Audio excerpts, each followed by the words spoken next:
لوگوں کی تعداد ایک کمیونٹی میں زیادہ ہو جاتی ہے، اور جوان لوگ جو ورکنگ کلاس ہے، جن کو ہم 30 سے 50 سال تک کے لوگ کہہ سکتے ہیں، ان کی تعداد کم ہو جاتی ہے، اور جاپان میں یہ پرپورشن ایکسیڈ کر چکا ہوا ہے، شاید 6 to 8 تک پہنچ گیا ہے، یعنی 6 سے 8 بوڑھے لوگ ہیں، ان کے پیچھے 2 جوان لوگ ہیں، اور ان کے پیچھے اب ایک آدھ بچہ ہے۔ تو اب کیا ہوگا کچھ عرصے کے بعد،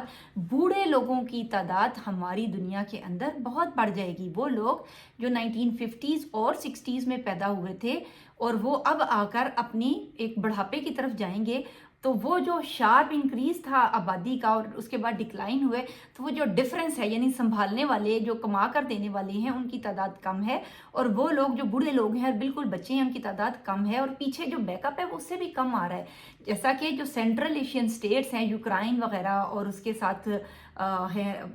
رومانیہ وغیرہ، ان سٹیٹس میں ایسی بھی کنڈیشنز ہوئی ہیں کہ سکولز بند کر دیے گئے ہیں، کیونکہ پڑھنے والے بچے ہی نہیں ہیں، چھوٹے بچوں کی تعداد ہی نہیں رہی ہے۔ اس طرح نئی نسل جو ہے وہ نئے بچے نہیں ان کے آ رہے، پیدا ہو رہے۔ اب اس قسم کے کرائسس سے بردآزما ہونے کے لیے اگر وہ امیگریشن کھولتے ہیں تو ان کو اپنے کلچرل جو ان کے ہیں ڈیمیجز ہیں، اپنا کلچر جو انہوں نے پریزرو کیا ہوا ہے وہ ڈیمیج ہوتا ہے، اور اگر وہ نہیں کسی کو آنے دیتے ہیں تو اس صورت میں ان کی آبادیاں اس قدر انحطاط پذیر ہیں کہ ان کا نام ہی دنیا سے مٹ جائے گا۔ تو بڑی انٹرسٹنگ سچویشن ہے جی، اس لیے آبادی جو ہمارے ملک کی بڑھ رہی ہے، اس سے گھبرانا نہیں ہے، کیونکہ ہمارے ملک کی آبادی بھی 2030 کے بعد ڈکلائن کی طرف جا رہی ہے۔ چائنا کی آبادی 2030 میں ایکسپیکٹڈ ہے کہ ایک شارپ ڈکلائن دیکھے گی اور ہاف رہ جائے گی تقریباً۔ اس کے علاوہ امریکہ اور یہ سارے جو کنٹریز ہیں، یہ بھی 2050 تک دنیا کی آبادی